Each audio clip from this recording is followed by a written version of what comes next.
This is the Lawrence County SportsNet, powered by LCAT.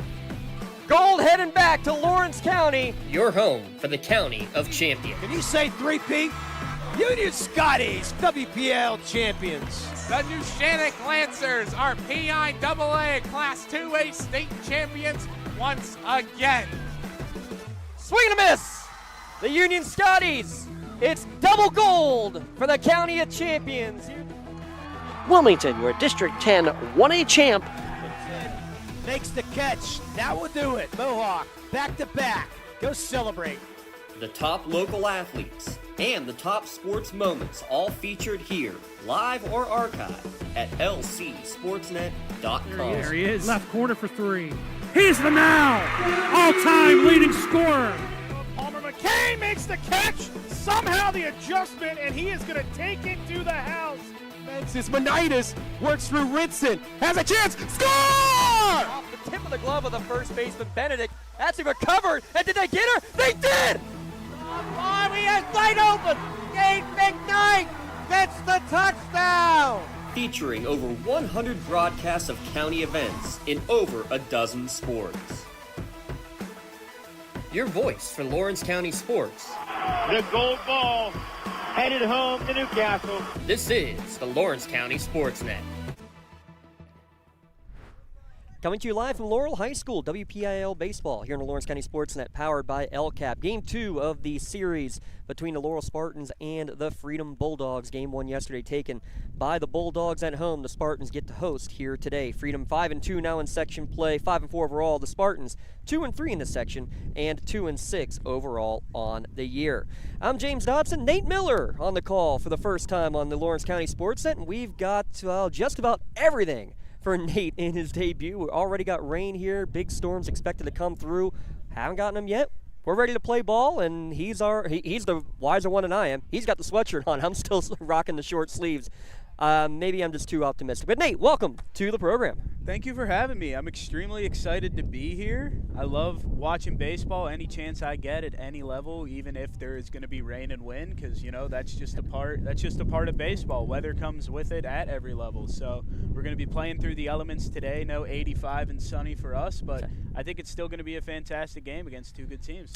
Mentioned yesterday that Freedom won the first game 5-4 at home. Laurel a chance to earn a split, and that's basically what this section last year was. It was Splitsville all over the place, almost every single series, and that's why it was no surprise the way that the teams ended up working in the playoffs. This Freedom team, an 8th seed in the playoffs, but they upset the top seed. They make it not only to a district championship, but all the way to states, and they have a good chunk of their team back here for this season as well, Nate. Yeah, it's very entertaining whenever you're in a section that's able to split a lot of games, because that just means you have a lot of evenly balanced, good quality players going up against each other week in and week out. And that's exactly what you want to see just as a baseball viewer. And for these teams, that just means iron sharpens iron. So when you get to those later games, if you're playing what you feel are your toughest opponents during the regular season, it just all comes easier to you once it gets to postseason play. As we take a look at our standings here, our ACT standings coming into today's game. Shenango still perfect in the section at 5-0. They got game 2 against New Brighton today. Neshannock took both of their games yesterday in a doubleheader against Aliquippa, so they have advanced even further at second place right now in the section. Freedom right now in third at 5-2. Laurel at 2-3, but that 2-6 overall record again a little bit. I don't want to say troublesome because, again, Laurel, a team made it to the semis last year, lost to these Bulldogs in the semis. They have a lot of players back. The issue is a couple of their big studs are not playing in their natural position. For example, Colton Carlson, 4-year starter at catcher. He's going to be catching at Seton Hill. Kind of basically not going to be catching this year because of a shoulder injury. Similarly, Lucas Santini, he hasn't thrown in the last 2 weeks. We were hopeful that we were going to be seeing him on the mound, and we are lucky enough that we will be seeing the future Clarion Golden Eagle here throwing today for the Laurel Spartans. And that's big to have one of your seniors, your ace, out there on the mound here today in what really could be considered a must-win game. Oh, I would definitely consider a must-win game, especially with Santini on the mound today. This is a team, especially now that you're playing at home, you don't want to drop both of these games to them. You lost the first one, you have your ace on the mound. It seems like a great bounce-back spot for the Spartans. Yeah, Connor McCrell, who pitched yesterday for the Spartans and suffered the loss, he's got the unfortunate 0-5 record. A lot of those not his fault. It is incredible looking at this Laurel team and the games that they have played this year because when it comes down to it, the first 5 games were all won in the last at bat. Incredible. A walk-off loss to Eden, a walk-off loss to New Brighton, a 10-run but on a walk-off win against New Brighton, a walk-off home run here by Santini against Neshannock, and then a last at-bat win for Neshannock coming right back there. So it ended up being that 5 of their first 6 games all coming in walk-off fashion, and then what do? Another 1-run game. Coach Burke said if he had any hair left, it'd all be gray by now. Yeah, it is not easy to go through that again and again and again and still convince yourself that you're able to turn the tide and get back on top of things, right? When that happens to you enough times, part of you may want to think that that is just your team's identity. You'll lose it close late. But you need to be able to forget the past, short memory, just focus on today and what you have coming towards you, and it's never too late to rewrite the script. Let's take a look at Freedom real quick. A great performance from Garrett Duratowski yesterday. Duratowski threw very well through his 100 pitches total. You get to that 100 pitch count, though, and things get a little bit interesting. They threw Xavier Robbins. He only lasts a third of an inning in that last inning. Zach Kuntz came in and got the save. He stayed under the 25 pitch count as well, so you'll see him as the starting pitcher here today in this back-to-back format, which we absolutely love it. The only district in Pennsylvania that uses this back-to-back section format, because you can't just go and throw your ace every time against your top competitors. Exactly, and I think that's a good thing. It forces these teams to show their versatility when it comes to the pitching side of things. And I think that's very good, because that also shows these teams not to just rely on one person to carry them out or carry them throughout these big major games. So let's take a look at today's starting lineups. They're brought to you by the Crane Room Grill. Make sure you stop by if you're hungry after the game or thirsty after the game. Why not? Wing specials on Thursday and Saturday evenings, and always daily specials at the Crane Room. Takeout orders available as well at craneroom.com. For the Freedom Bulldogs, leading off is Nick Fessler, the center fielder. Shortstop Colton Blank hitting second. Mason O'Donnell, second baseman. Third, the pitcher Zach Kuntz is the cleanup hitter. Drew Dorowski, hits fifth. He's the right fielder. Anthony Tadeo, the catcher, hits sixth. And then Xavier Robbins, Johnny Davis, and the DH Kyle Spiker rounding out the starting nine for Coach Dan O'Leary. Again, Fessler, Blank, O'Donnell, Kuntz, Drew Dorowski, Tadeo, Robbins, Davis, and Spiker for the Freedom Bulldogs. Again, they will take on senior right-hander Lucas Santini. He's only thrown 8 2/3 innings on the season. 10 Ks, 6 walks. He has a 1-0 record. This will be his third start of the young season. And again, more than anything, just glad to see him back on the mound. Has missed the last couple of weeks. Precautionary was what Coach Burks called it, and unfortunately didn't get to see him throwing in the series against Neshannock. And had the off week in terms of the section series, no section games last week, so back at it here to be able to throw at home as the senior.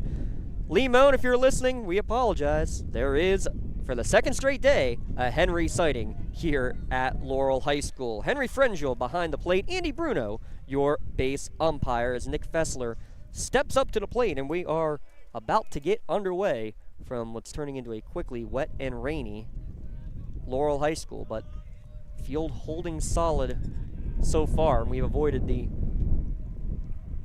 worst of the downpours, at least for the time being. First pitch swinging and fouled off is Nick Fessler there from Santini. Time of the first pitch, 4:12, so trying to avoid the weather, and we start late.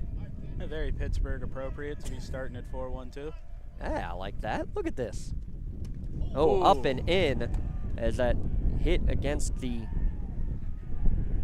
I think he got the shoulder up and got that elbow pad up there, did Fessler, to avoid any major contact. But that will be a hit batsman and a leadoff player on base, and Fessler leads the team with 9 stolen bases as well, so keep that in mind if Coach O'Leary tries to get moving early.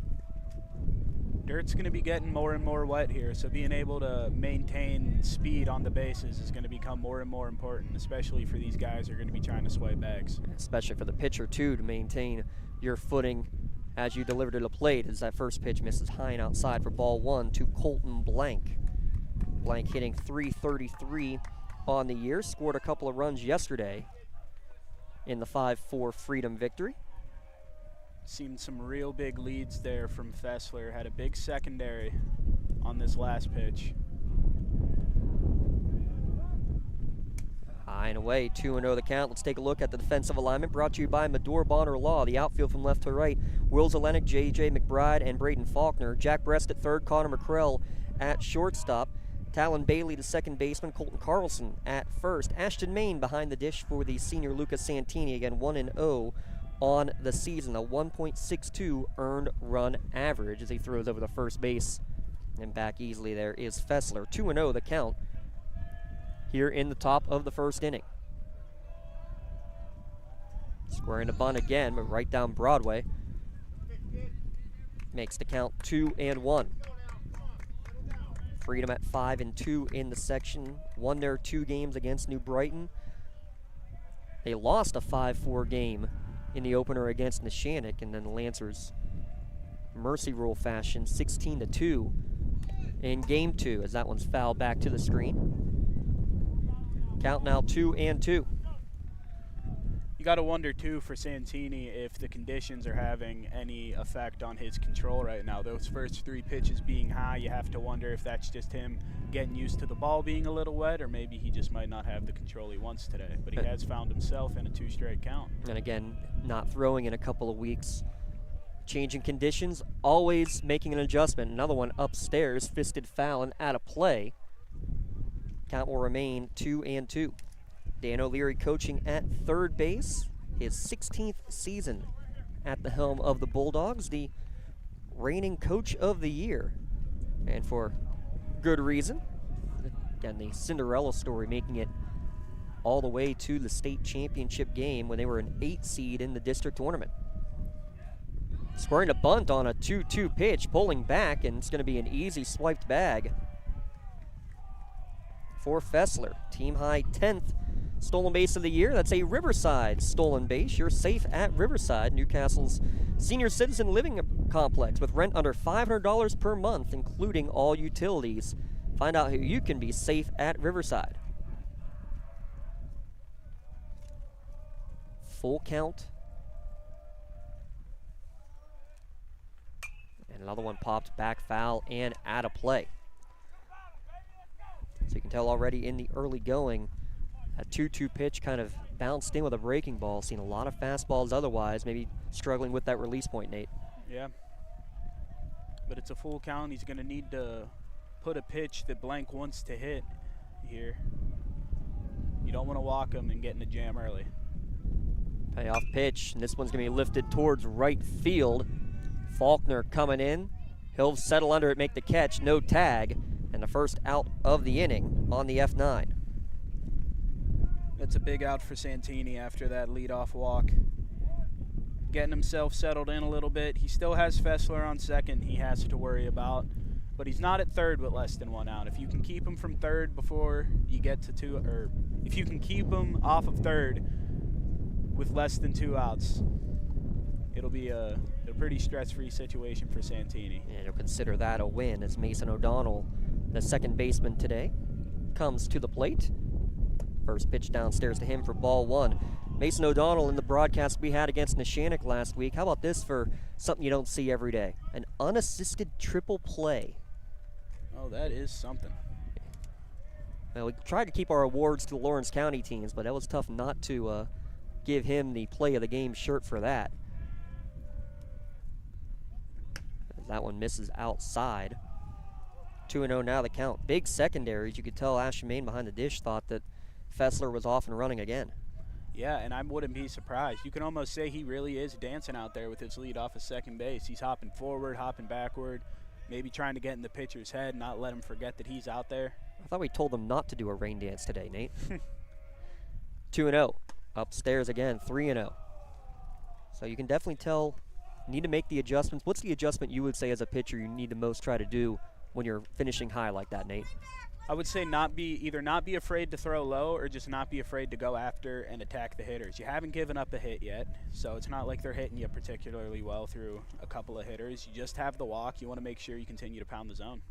There it is, better release there. Count 3-1 to O'Donnell, a .346 hitter on the season. Zach Goontz waiting in the on-deck circle. 3-1 count. Downstairs, catches the bottom of the zone, and the count runs full. So good response here from Santini. That's a great pitch by Santini there. He knows O'Donnell doesn't have to swing, so he was probably going to be taking anything that was 50-50, and he threw a great pitch.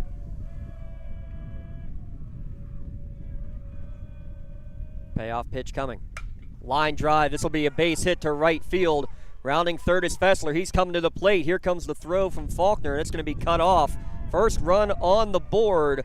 Mason O'Donnell, his 9th RBI season. It's a Parada Jones-McCree RBI and a 1-0 Freedom lead. That was just a great piece of hitting there by O'Donnell. He hit it where he was pitched. That pitch was a little bit outside. He waited on it, drove it right into right field, allowing Fessler to scamper home with those wheels he got. Great piece of hitting there by Freedom. And now that brings Zach Goontz to the plate. 1 down, 1 run already across. Now, this is a situation where you'd really like to get this guy to roll over on one, give you a chance to turn two and get out of this inning. You don't want to let this guy get to second. No stolen bases for O'Donnell on the year. First pitch at the knees for strike one to Kuntz, hitting .300 on the year.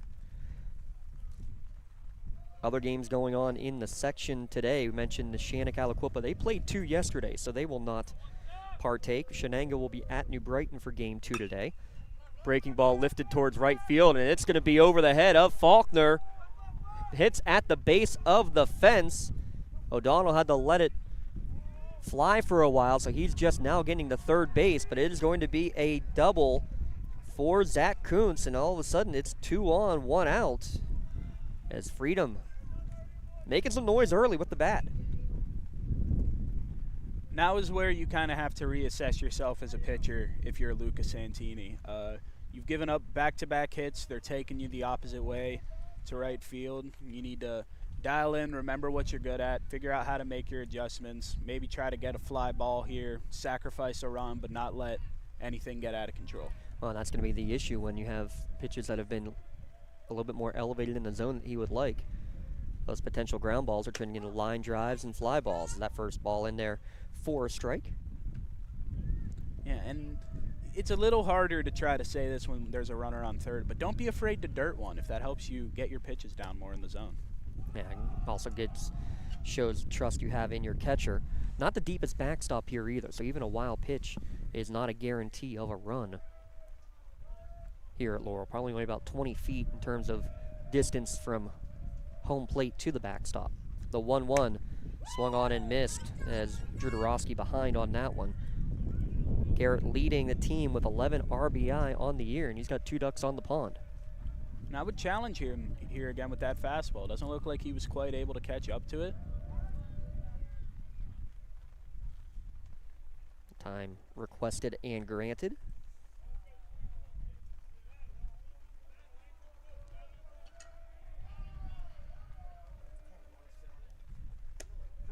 Got him. Called strike 3, painting the outside corner. Big strikeout there with 2 runners in scoring position. That was a great pitch by Santini. That's good for the confidence right there. Seeing one go down at your own volition, getting a strikeout, that's always good for the mental. First pitch strike to Anthony Tadeo. He seems to be really liking this fastball now. Looks like he has a little more control over it than he did on these first 2 batters, and he's getting some misses. That one, as soon as you say that, a little bit outside, but part of it too is with that fastball, he's locating it well, and last couple batters have been behind it. Even the ones that were hit to opposite field, a good piece of hitting, but right now that's the pitch he's confident with. The 1-1. Ground ball right side. Talon Bailey will take it at second base on to first to end the threat, but damage done. A run across on a pair of hits, but 2 runners left in scoring position after a half inning. Freedom 0, Laurel coming up to bat. We'll look at the Laurel starting lineup when we return. It's the Lawrence County SportsNet, powered by LCAP. Hey, Mom, do you need a ride to the store today? Oh, no thanks, hon. I got it covered. Mike's taking me. Okay, well, you have a doctor's appointment tomorrow, right? I can take you to that. No, I got it covered too. Mike's taking me. Mike? Yes, Mike's my Axe driver. Picks me up right at my door and even helps carry my groceries. It's so convenient to schedule and ride with Axe. Wish I would have called him sooner. Okay, Mom. Sounds like you got it covered. I have an apple pie ready to eat. How about you help me with that?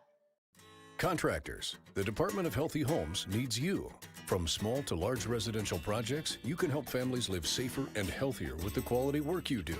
It's rewarding in more ways than one. Call LCAP's Department of Healthy Homes today. Freedom with a run at the top of the first inning. Let's flip the script and take a look at the Laurel starting lineup. Again, brought to you by the Crane Room Grill. Takeout orders available at craneroom.com. A post-game tradition at the Crane Room. Connor McCrell will move up to the leadoff spot today as Coach Jason Burks has shuffled his order around. Wills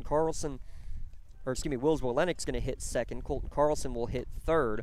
Lucas Santini, the pitcher, in the cleanup spot. J.J. McBride in center field. Jack Brest at third base. Jack Jones is the DH today. Talon Bailey and Braden Faulkner round out the starting 9. So again, McCrell, Zwolenek, Carlson, Santini, McBride, Brest, Jones, Bailey, and Faulkner. confirmation of 17 pitches thrown in that first inning.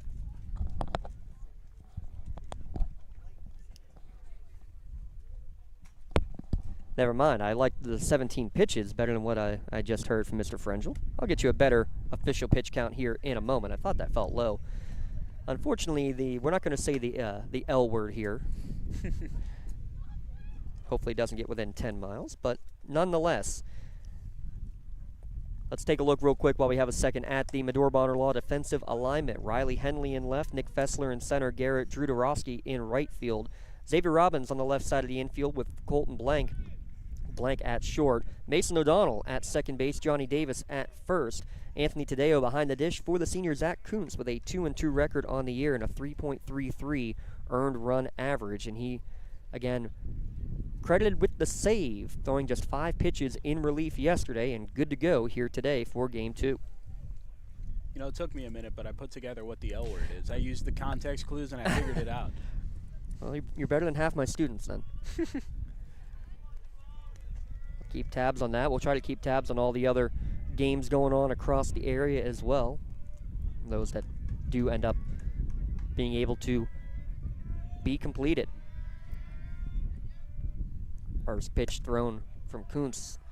McCrell out in front for strike one.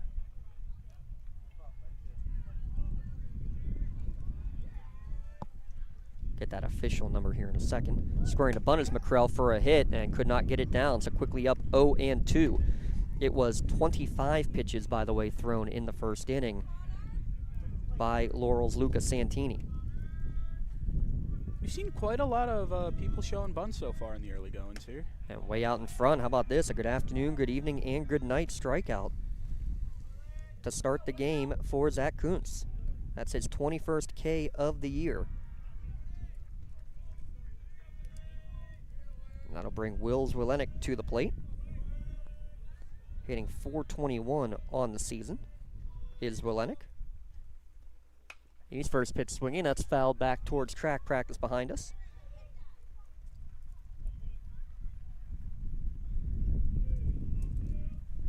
Willenick not only hitting .421, but seeing the ball really well. Leads the team with 9 walks as well.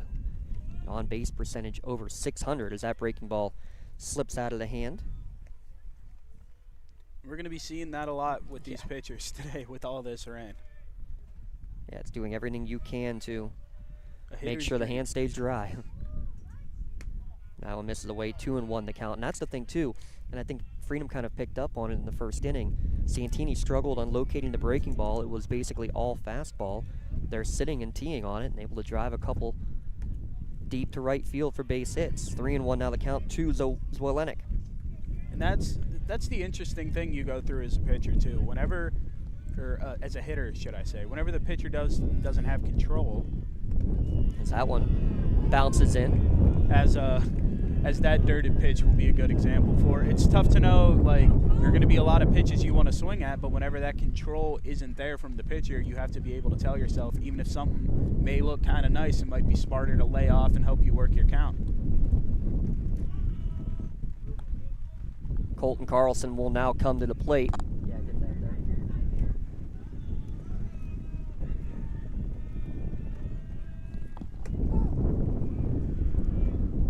That first pitch in there for strike one. Braving the storm we are doing, literally. That's why we bring Rob Nattell.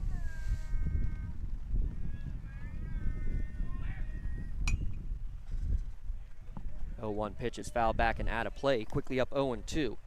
Zach Kuntz doing a good job of working ahead so far in his 3 batters. Oh, and a pickoff attempt there by Freedom that almost went haywire. I don't even think the ball was put back in play yet, but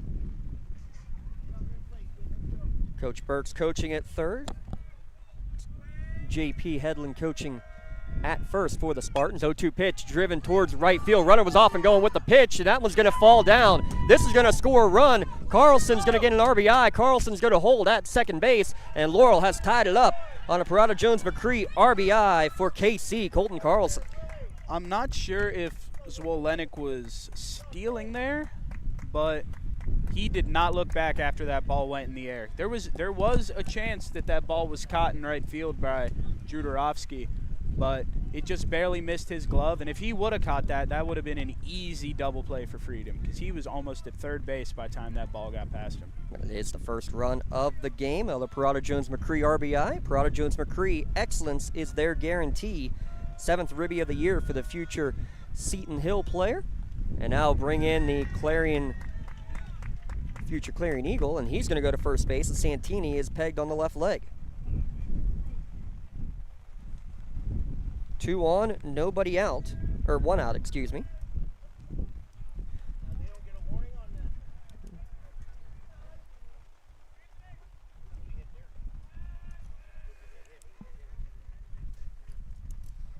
And we will have our first Castle courtesy runner of the game. Courtesy runner for the pitcher is going to be Anthony Zwolenick. Castle Asphalt. They provide commercial and residential asphalt paving, commercial site work, and commercial line striping. CastleAsphalt.com.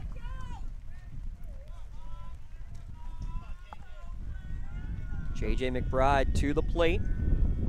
As the wind, as you can hear, intensifying. He looks to bunt one and bunts it foul. The rain is certainly doing its thing here. Well, even that, with the wind coming, that off-speed pitch, you could even tell maybe a little bit of extra movement with the assistance of the wind.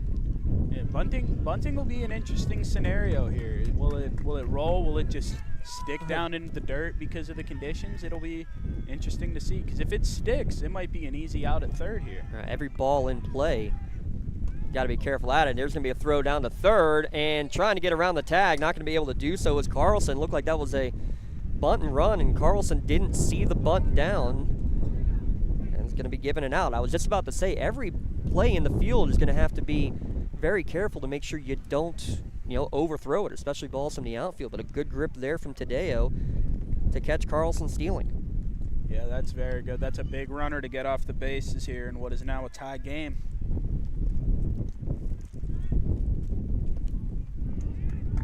2-1 the count after that ball in the dirt. McBride started the year as the leadoff hitter. Moved down to the 5 spot here today, trying to rejuvenate the lineup. Coach Burks is mixing things up a little bit, trying to find the right sequence for his squad. Still a runner in scoring position.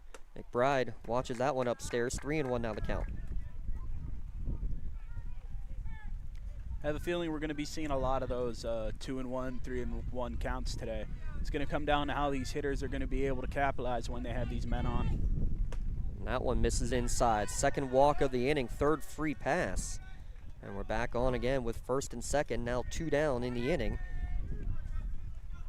Third baseman Jack Brest coming to the plate, hitting over 500 on the year. Started the year mainly as a pinch hit specialist.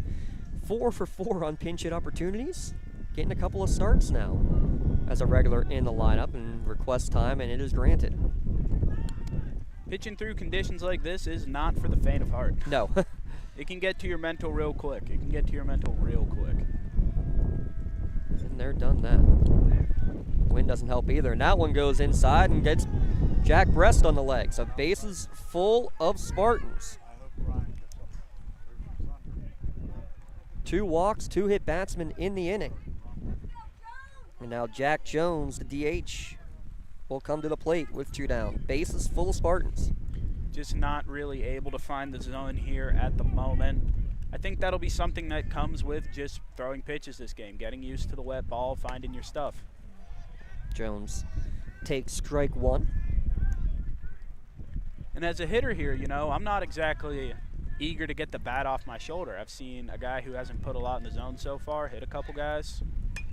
Yeah, very late swing there. Makes count 0-2. And I think you're right, especially early in the count. Oh, yeah. That's the right approach right now. Make him pitch to you. Now with 0-2, obviously approach changes, anything close. Jones hitting .222 on the young season. I say young season, we're basically at the midway point of the regular season. Way upstairs, 1-2 now the count. Santini's courtesy runners Accardi running at third. McBride running at second, Brest at first, with 2 down in the bottom of the first inning. This is outside, 2-2 the count now. Nowhere to put them for Freedom. They're ranked number 5, by the way, are the Bulldogs in the Trib Live High School Sports Network's rankings for Class 2A. You want to try not to over-pitch here. You had stuff that was working for you. Just continue to throw the ball. Don't try to aim it. 2-2 pitch bounces in. Good block by Tadeo, and hustling back is Zaccardi. But now, Spartans will be off and running with the pitch.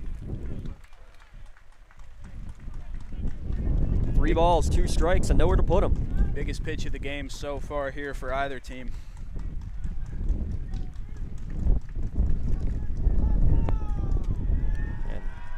And a step off.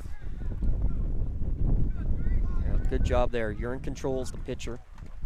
Step back, get the hand dry. He's going to do it again. He's trying to find anything he can. And I think they're going to get a new baseball even. Yeah, no pitch clock here yet, so you still get to control the tempo as the pitcher, which is something you definitely want to see these young guys take advantage of. Yeah. Pitcher is in control, as it should be. But now the payoff pitch coming. And it's going to be behind Jack Jones, and that's going to allow a run to score the easy way. 5th free pass of the inning. And the 4th in a row. And I think that's where we're going to stop play.